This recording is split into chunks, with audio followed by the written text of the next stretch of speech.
Cancer ഉള്ള എല്ലാവർക്കും inflammation level കൂടുതലായിരിക്കും. ഇൻഫ്ലമേഷൻ ഇതൊരു ഇൻഫ്ലമേറ്ററി ഡിസോർഡറാണ്. ലൈഫ് സ്റ്റൈൽ ഡിസീസസ് എല്ലാം ഇൻഫ്ലമേറ്ററി ഡിസോർഡറാണ്. നമ്മൾ പല ഇൻഫ്ലമേറ്ററി മാർക്കേഴ്സ് തന്നെയുണ്ട്. ESR, CRP, ഫെറിറ്റിൻ, അങ്ങനെ mini blood count, WBC count, ഇതൊക്കെ നോക്കുമ്പോൾ എല്ലാം കൂടെ എല്ലാവർക്കും കൂടി നിൽക്കണമെന്ന് നിർബന്ധമില്ല. അപ്പം ഇങ്ങനെ കുറച്ച് മാർക്കേഴ്സ് ഉണ്ട്. പിന്നെ നമ്മൾ ഈ ക്യാൻസർ മാർക്കേഴ്സ് ലൈക്ക് PSA, പിന്നെ മറ്റുള്ള ക്യാൻസറുകൾക്കും മാർക്കേഴ്സ് ഉണ്ട്. ഇപ്പോൾ ലേഡീസിനാണെങ്കിൽ ഒവേറിയൻ ക്യാൻസറിന് വേണ്ടി CA-125 ഉണ്ട്. അത് യൂട്രസ് ക്യാൻസറിനും CA-125 തന്നെയാണ് മാർക്ക്. പിന്നെ കോളൻ ക്യാൻസറിന് CEA ഉണ്ട്.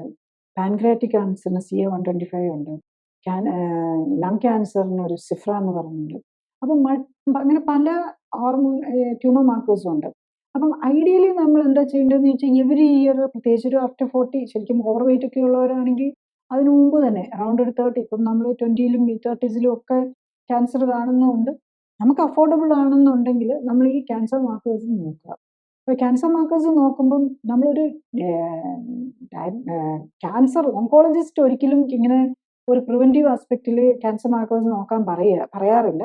കാരണം അത് ഓവർ ആങ്സൈറ്റി ഉണ്ടാക്കുമോ, ട്രീറ്റ്മെൻറ്റ് കീമോതെറാപ്പി കൊടുക്കാൻ പറ്റില്ല, ഒരു മാർക്കർ കൂടിയെന്ന് മാത്രം വെച്ച് നമ്മൾ ഒരിക്കലും കീമോതെറാപ്പിയോ റേഡിയേഷനോ ഒന്നും കൊടുക്കുകയില്ല.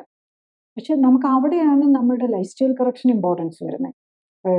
നമ്മൾ ഒരു സിസ്റ്റമാറ്റിക് ആയിട്ട്, സയൻറ്റിഫിക് ആയിട്ട്, ഇപ്പം ജസ്റ്റ് സ്വന്തം നിലയിൽ നമുക്ക് ഡെഫിനറ്റ്ലി നോക്കാം. ഒരു ചെറുതായിട്ട് എന്തെങ്കിലും കൂടിയിട്ടുള്ളതെന്നൊക്കെ തോന്നുവാണെന്നുണ്ടെങ്കിൽ നമ്മൾ 1-2 ആഴ്ചയോ അല്ലെങ്കിൽ ഒരു മാസമോ നമുക്ക് നോക്കാം. കുറയുന്നില്ലെന്നുണ്ടെങ്കിൽ ഡെഫിനറ്റ്ലി നമ്മൾ നോക്കുന്ന രീതി ശരിയാകുന്നില്ല എന്നുള്ളതാണ് മനസ്സിലാക്കേണ്ടത്.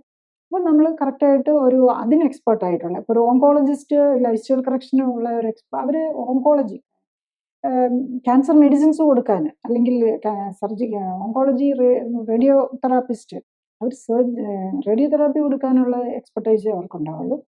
അപ്പോൾ clinical life style correction oriented ആയിട്ടുള്ള ഡോക്ടേഴ്സ് ആയിരിക്കും അതിനകത്ത് വരുന്നത്. ഓങ്കോളജിസ്റ്റിനോട് ചോദിച്ചു കഴിഞ്ഞാൽ ലൈഫ് സ്റ്റൈൽ കറക്ഷൻ അതുകൊണ്ട് എന്തെങ്കിലും ഗുണം കിട്ടുമോ, അവർ അത്ര അവെയർ അല്ല.